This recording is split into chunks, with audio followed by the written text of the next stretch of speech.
La Secretaría de Educación Pública, SEP, presenta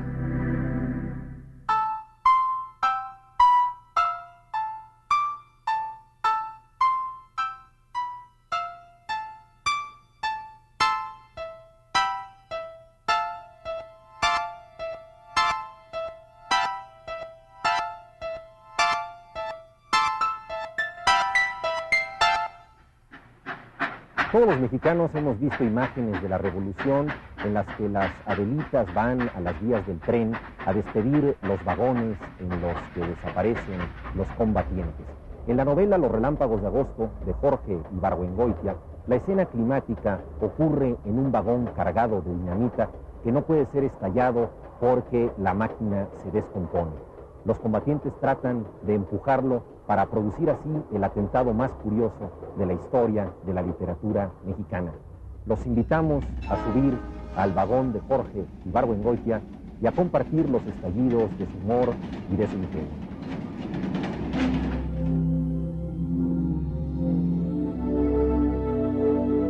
Los Relámpagos de Agosto. Silencio, maestros leyendo. Con Juan Villoro. La novela Los Relámpagos de Agosto, de Jorge Ibargüengoitia, ofrece el reverso paródico de la novela de la Revolución Mexicana. En 1963, durante unas vacaciones de Semana Santa, Ibargüengoitia concluyó la novela en un rapto de inspiración. Era su primera obra de este tipo. Un año después, en 1964, Los Relámpagos de Agosto obtuvo el premio Casa de las Américas en Cuba. Para escribir este libro, Ibargüengoitia se basó en las memorias de diversos generales revolucionarios, muy en especial en las de Álvaro Obregón, quien en sus 8,000 kilómetros de campaña dejó constancia de algunos episodios, por ejemplo, el famoso del tren Dinamita, que pretenden estallar en la novela Los Relámpagos de Agosto.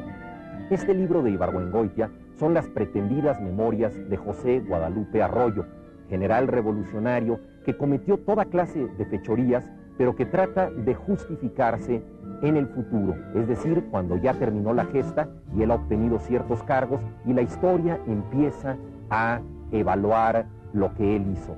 De esta manera, Ibargüengoitia pretende no solamente revelar el lado irreverente, humorístico de la gesta revolucionaria, sino establecer un espejo distante para que los mexicanos de hoy podamos ver en los acontecimientos de entonces un reflejo de la sociedad mexicana contemporánea.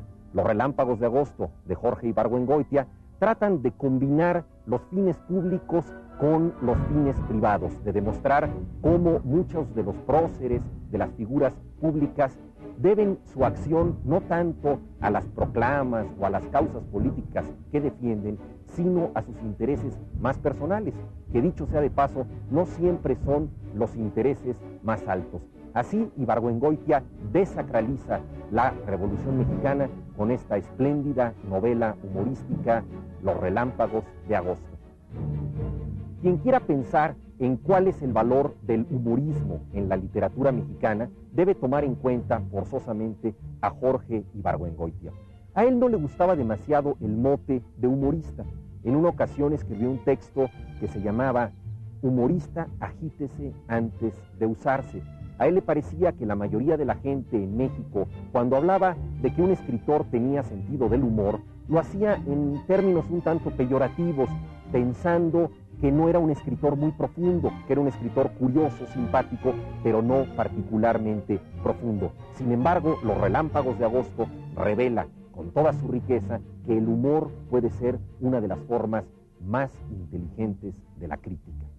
Es así como Los Relámpagos de Agosto, de Jorge Ibargüengoitia, ofrece un doble registro. Por un lado, la narración de los hechos revolucionarios, tomas de ciudades, etc., y por el otro, la gozosa y picaresca vida privada de sus protagonistas. Había un acuerdo secreto entre los partidos que iban a unirse. Consistía en que cada cual llevaría a cabo su campaña como si nada hubiera pasado, hasta el 25 de julio en que iba a declararse oficialmente fundado el Partido Único. Después de esto, Gregorio Meléndez retiraría su candidatura y se conformaría con ser ministro de Hacienda en el gabinete de Juan Valdivia. Esto, como ya he dicho, era el acuerdo secreto. La campaña de Valdivia se llevó a cabo sin ningún tropiezo y con tanto éxito que llegamos a arrepentirnos de haber entrado en contubernio con tanta gente inicua y tan mala revolucionaria. En Sayula, las fuerzas vivas, pagadas a precio de oro por Macario Rosas, habían desenganchado el vagón que viajaba nuestro candidato y lo habían empujado 3 kilómetros hasta la estación. En Guateque, su discurso sobre política agraria conmovió tanto a los manifestantes que acabaron linchando a un rico hacendado de la región. En Las Mangas, Coahuila, se armó una balacera que hizo indispensable la intervención de las fuerzas federales. Jorge Ibargüengoitia nació en Guanajuato en 1928 y murió en 1983 a los 55 años, cuando estaba en plena madurez creativa. Falleció Ibargüengoitia en el trágico accidente del aeropuerto de Barajas, en el que también murieron los escritores Marta Traba, Manuel Escorza y Ángel Rama. Ibargüengoitia estudió la carrera de ingeniería y de joven se dedicó también a administrar algunos bienes rurales de su familia en Guanajuato. De esta experiencia dejaría constancia satírica en algunos de sus libros y rebautizaría Guanajuato con el nombre de Cuébano. Por ejemplo, la novela Estas ruinas que ves retrata la sociedad guanajuatense y ofrece un irónico microcosmos de cómo es la vida en la provincia mexicana. También Ibargüengoitia fue un fértil exponente del periodismo mexicano. Participó en el periódico Excelsior de Julio Scherer y él decía que tenía el mejor trabajo en México porque todos los lunes en la mañana escribía los 2 artículos que tenía que publicar en Excelsior.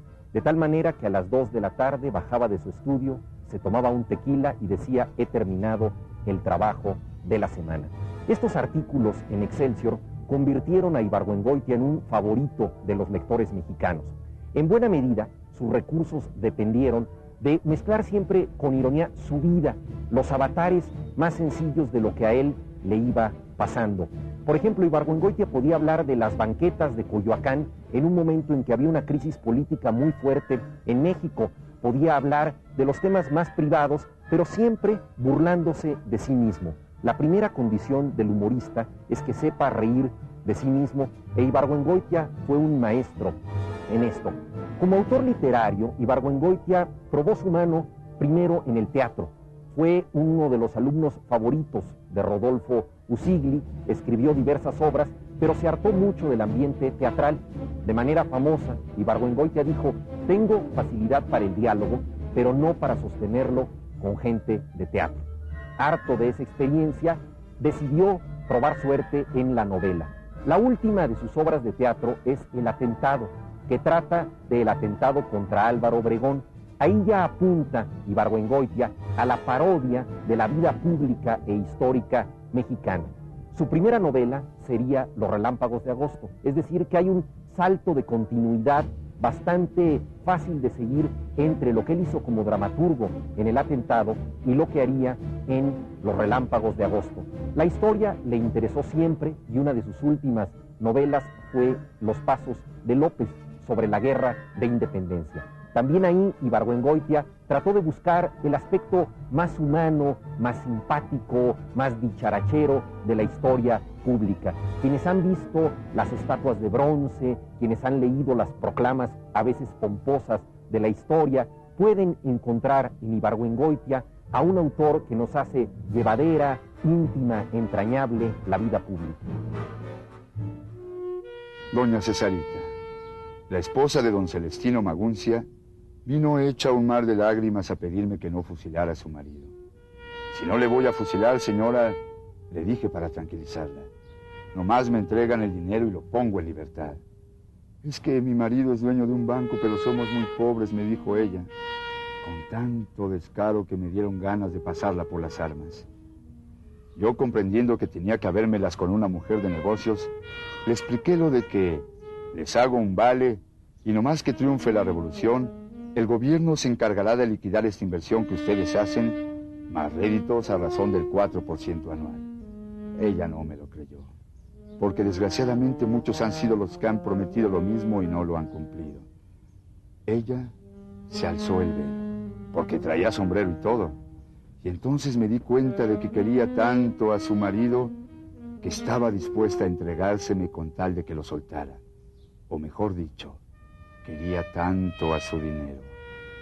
Me la quedé mirando y pensé para mis adentros, esta mujer no vale los 600,000 pesos por ningún lado. Pero no le dije nada. Los Relámpagos de Agosto, de Jorge Ibargüengoitia, es una novela histórica. Y una de las principales cosas que el escritor debe tomar en cuenta al hacer una novela histórica es que en los momentos históricos no solamente ocurren cosas históricas, es decir, que más allá de los hechos de armas y las famosas frases célebres de la historia, también los hombres continúan con su vida privada, su vida íntima. Las grandes novelas históricas nos llevan a este reverso, por así decirlo, tras bambalinas, en donde los actores continúan con la satisfacción de sus instintos más primarios y normales. En Los Relámpagos de Agosto, estos instintos básicos son los que predominan y los que determinan el cauce de la historia. Es la gran broma de Ibargüengoitia, que se toma una ciudad durante la Revolución Mexicana exclusivamente para ir a comer a una fonda donde sirven un filete muy sabroso. Cosas de este tipo son las que justifican, entre comillas, a los falsos próceres de Los Relámpagos de Agosto. La novela es sumamente irónica, entre otras cosas, porque son las memorias de José Guadalupe Arroyo, un general que trata de convencernos de su grandeza. Sin embargo, el giro maestro de Ibargüengoitia es que hace que entendamos justo lo contrario. Cuando el protagonista se quiere justificar de algo, nosotros nos damos cuenta de que está mintiendo. Por ejemplo, cuando narra la toma de una ciudad y dice: entonces nos retiramos vencedores. Nadie se retira vencedor de una batalla. O cuando dice, por ejemplo, el gobernador hizo una comida íntima para 200 personas. Obviamente nosotros entendemos otra cosa. De ahí el efecto paródico de Los Relámpagos de Agosto, una novela donde la historia está al servicio de la extraordinaria y convincente mentira que es la ficción.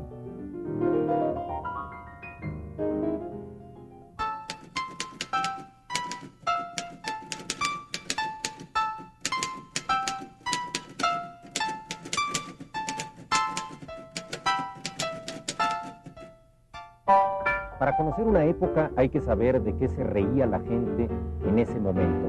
En Los Relámpagos de Agosto, Jorge Ibargüengoitia explora lo que hay de risible en la Revolución Mexicana y en quienes se aprovecharon de hechos históricos para satisfacer sus apetitos más primarios. No es casual que la acción de la novela esté estructurada en torno a escenas de robo. Les agradezco por haber estado con nosotros en esta necesaria e irreverente indagación de nuestro pasado y los espero en el próximo programa de esta serie.